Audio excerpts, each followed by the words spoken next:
우리에게 주시는 말씀은 로마서 1장 말씀입니다. 로마서 1장 17절 말씀입니다. 우리 한 목소리로 함께 성경 말씀 봉독하겠습니다. 복음에는 하나님의 의가 나타나서 믿음으로 믿음에 이르게 하나니 기록된 바 오직 의인은 믿음으로 말미암아 살리라 함과 같으니라. 아멘. 자, 오늘은 종교개혁 주일입니다. 종교개혁 주일은 교회가 지키는 절기 가운데 아주 특별한 절기입니다. 왜냐하면 다른 절기들은 성경에 있는 절기입니다. 성경에 우리 사순절도 있고요, 추수감사주일도 있고요, 또 성탄주일도 있습니다. 그런데 이 종교개혁 주일은 성경에 나와 있지 않지만 우리가 아주 중요하게 지키는 절기입니다. 그래서 매년 이 10월 마지막 주에는 종교개혁주일로 지키는데요, 우리가 교회를 다니는 성도라면은 이 날이 어떤 날인지 여러분들 어렴풋이라도 알고 계셔야 됩니다. 그래서 오늘 말씀을 통해서 종교개혁주일이 무엇인지, 또 이 종교개혁주일을 통하여서 우리가 왜 이것을 기념하고 있는지 여러분들이 꼭 알고 돌아가는 시간 되기를 바랍니다. 자, 오늘은 10월의 마지막 주일입니다. 그리고 원래 이 종교개혁 했던 날이, 시작되었던 날이 언제냐면요, 거의 500년 전입니다. 1517년 10월 31일입니다. 그러니까 원래는 딱 오늘입니다. 그래서 이 10월 31일을 종교개혁일로 지키고 10월의 마지막 주일을 종교개혁 주일로 지킵니다. 근데 오늘은 마지막 날이면서 또 마지막 주일입니다. 자, 이 종교개혁은 마틴 루터라는 아주 유명한 신학자에 의하여서 본격적으로 시작이 되었습니다. 마틴 루터가 종교개혁 자체를 시작한 것은 아닙니다. 이미 그 전부터 이러한 문제들을 이것은 그냥 두면 안 되겠다, 이건 잘못된 것이다 라는 생각들, 그리고 그것을 드러내는 사람들이 있었습니다. 마틴 루터는 비텐베르크 대학의 이 예배당 정문에다가 95개의 토론 조항을 적어서 못 박아서 게시를 했습니다. 그래서 이 날을 종교개혁의 시작이라 그렇게 정합니다. 자, 그러면 우리가 성경에 나와 있지 않은 절기임에도 불구하고 왜 이 종교개혁 주일을 우리가 절기로 지키고 또 알아야 되는가?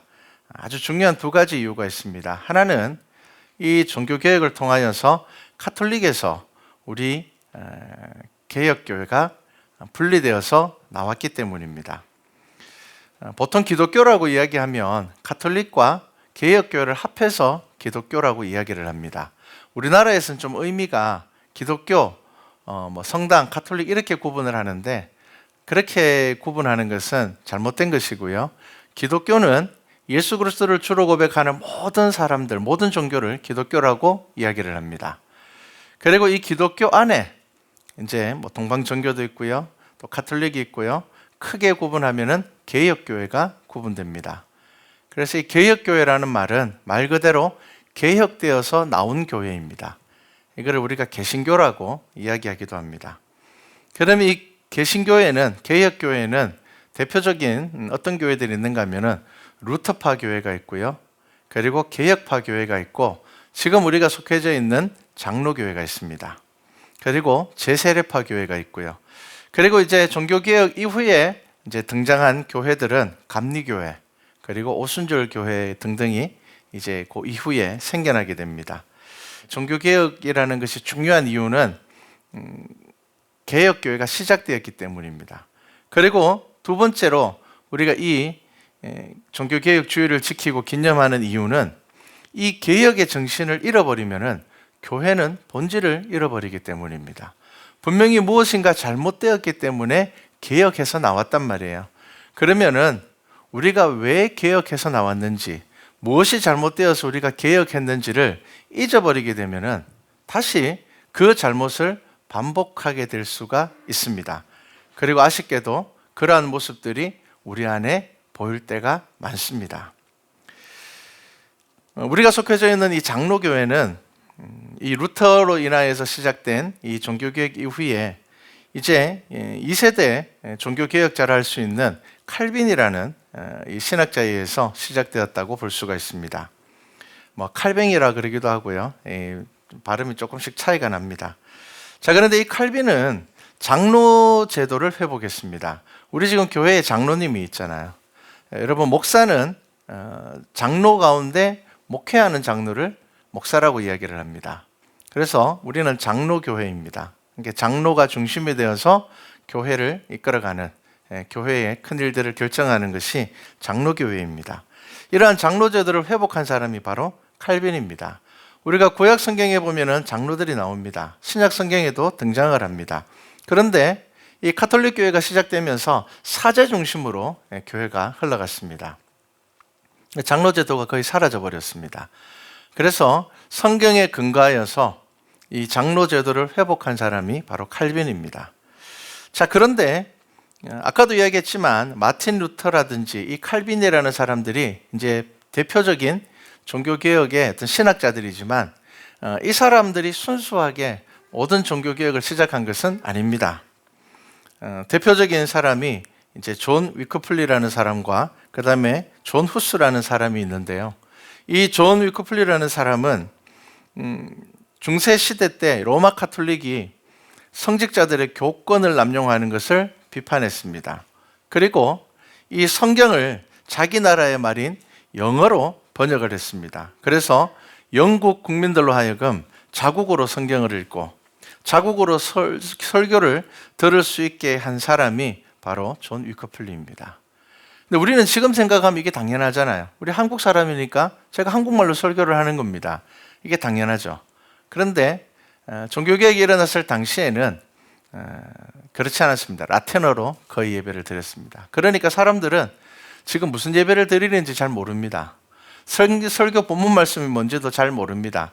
똑똑한 사람들, 라틴어를 배운 사람들은 알지만 다른 사람들은 그냥 분위기를 보고 일어나야 될 것 같으면 일어나고 앉을 것 같으면 앉고, 그리고 사람들이 뭐 기도를 하면은 이 지금 기도하는 시간 모양이다, 이렇게 예배를 드렸습니다.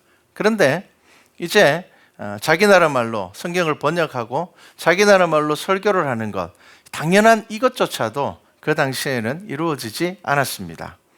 그리고 이 존 후스라는 사람은 성직자들의 어떤 부도덕한 모습들, 그리고 또 사치스러운 생활들, 성직자라고 이야기를 하면서 거의 뭐 귀족과 같은 생활을 누리는 것에 대하여서 비판했습니다. 그리고 성직을 매매하는 것에 대하여서 비난했습니다.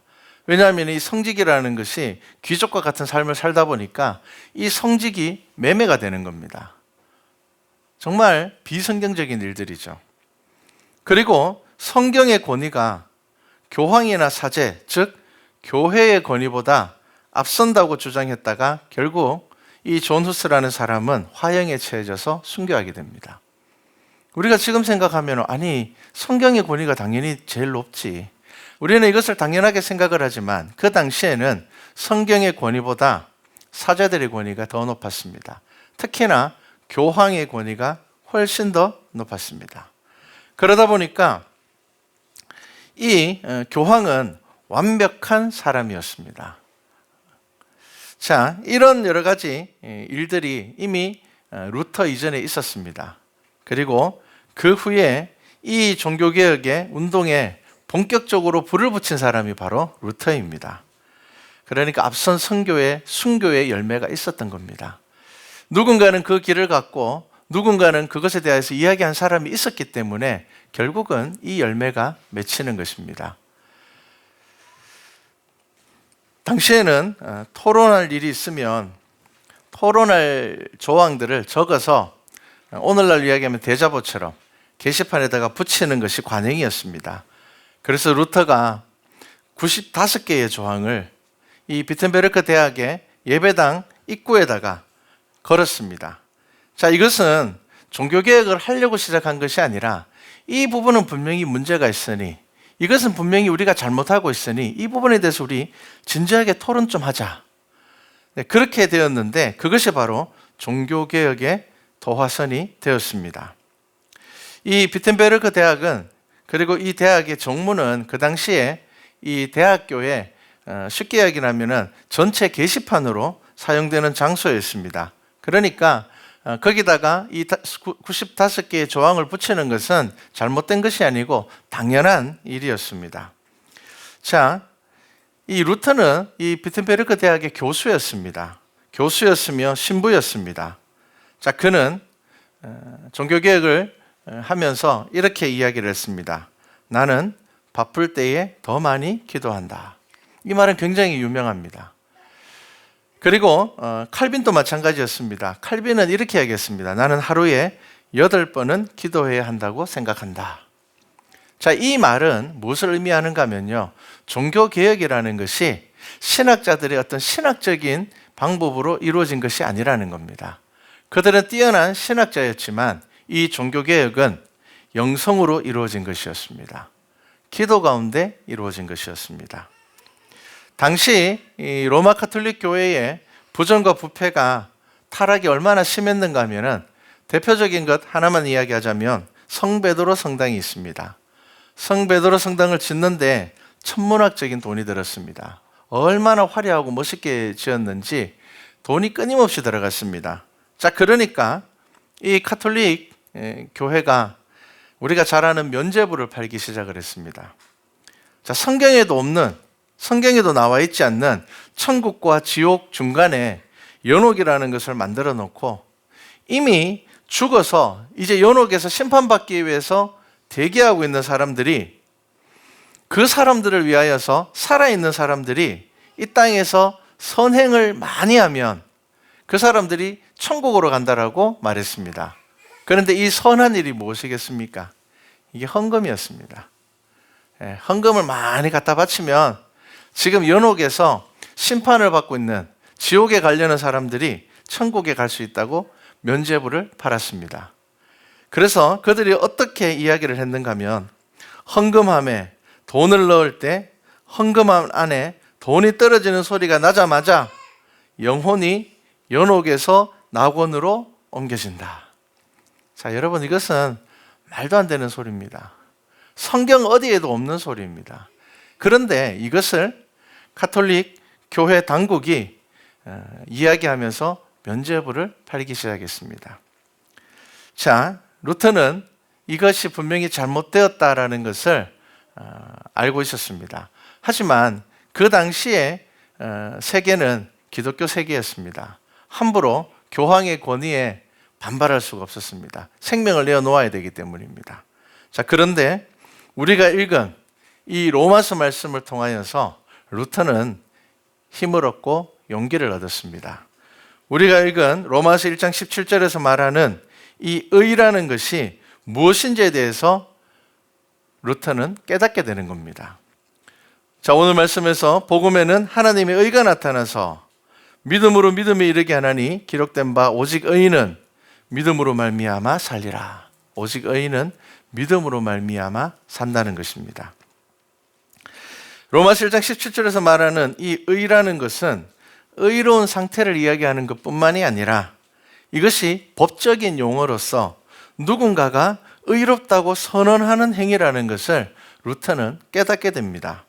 그러면서 루터는 아주 굉장한 성경의 진리를 깨닫게 되는데, 그것이 뭐냐면요, 인간의 노력이 아니라, 인간의 노력에 의해서 구원받는 것이 아니라 오직 이 의는 예수 그리스도를 믿는 모든 신자들에게 주어지는 하나님의 선물이라는 것을 깨닫게 됩니다. 그런데 여러분, 우리는 늘 이야기를 하고 있잖아요. 우리는 늘 그렇게 생각하고 있잖아요. 그런데 그때는 아무도 그렇게 생각하지 않았다는 겁니다. 헌금을 많이 해야 돼. 봉사를 많이 해야 돼. 우리의 행위로 인하여서 우리 구원받는 거야. 거기에만 매어 달려 있었습니다.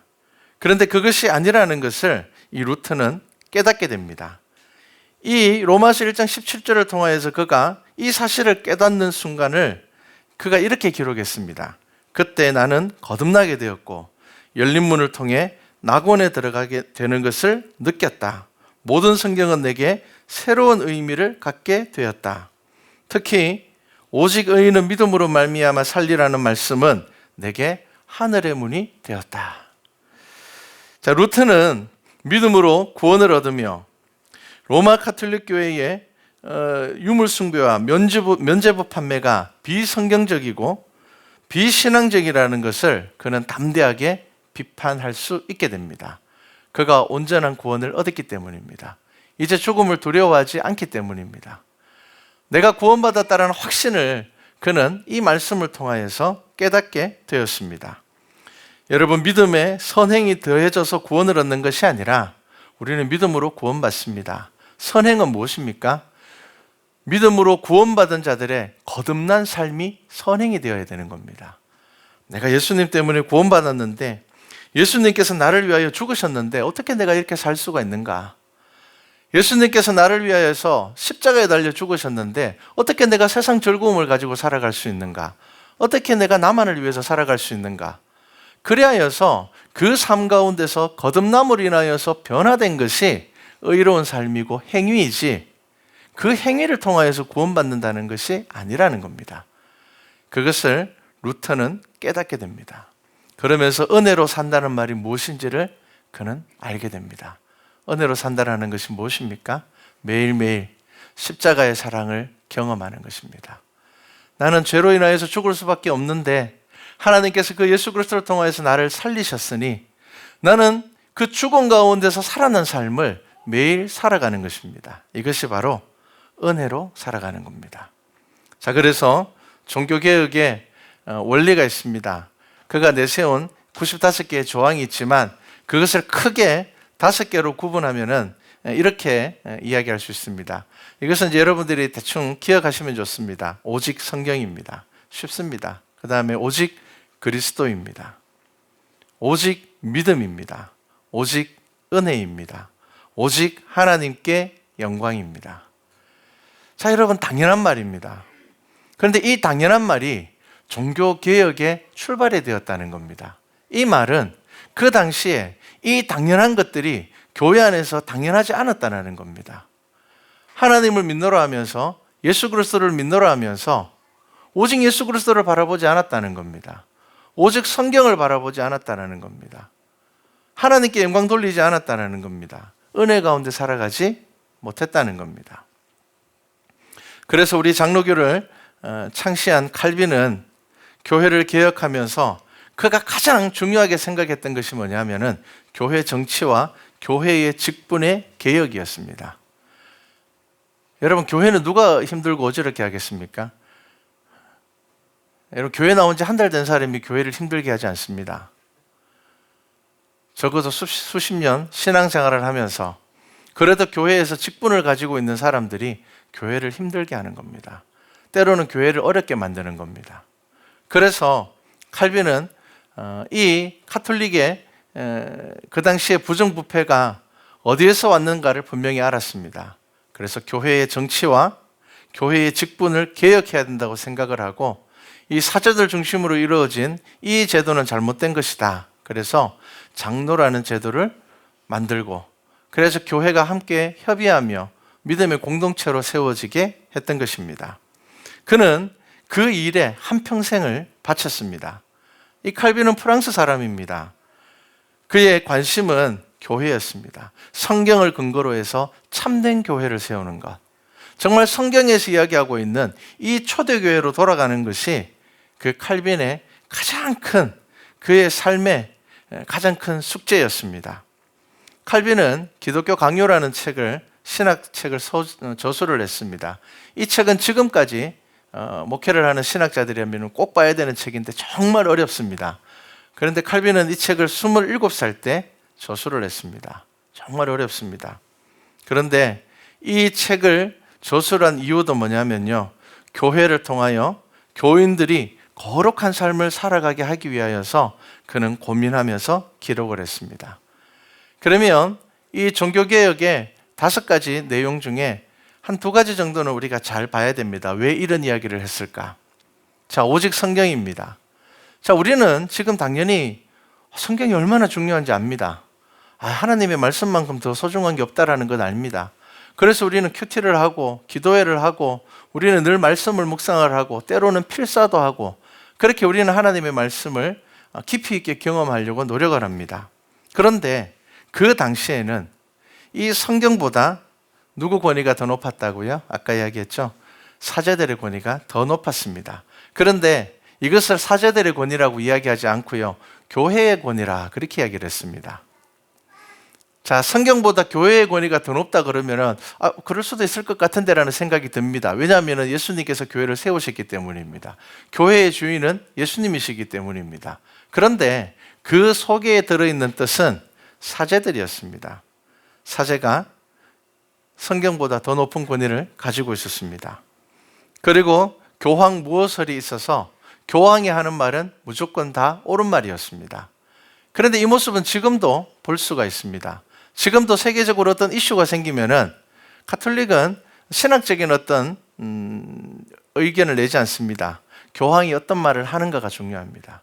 그 사건에 대하여서 교황이 공식적으로 어떤 이야기를 하는가가 곧 가톨릭이 생각하는 방향이 되는 것입니다. 그것이 잘못되었다는 겁니다. 오직 성경이 우리의 믿음의 중심이 되어야 하는 것입니다. 여러분, 이것이 바로 개혁교회입니다. 그리고 오직 그리스도입니다. 자, 이 말도 당연히 그리스도가 가장 중요하지. 오직 주님만이 나를 구원하실 수 있는 분인데, 그런데 그 당시에 이 로마 가톨릭은 어떻게 이야기했는가 하면요, 그리스도를 통하여서 하나님께 기도할 수 없는 것들은 마리아를 통해서 혹은 성인들을 통해서 기도하고 응답받을 수 있다고 이야기를 했습니다. 지금도 그렇습니다. 지금도 마리아의 이름으로 기도를 합니다. 수많은 성인들의 이름으로 기도를 합니다.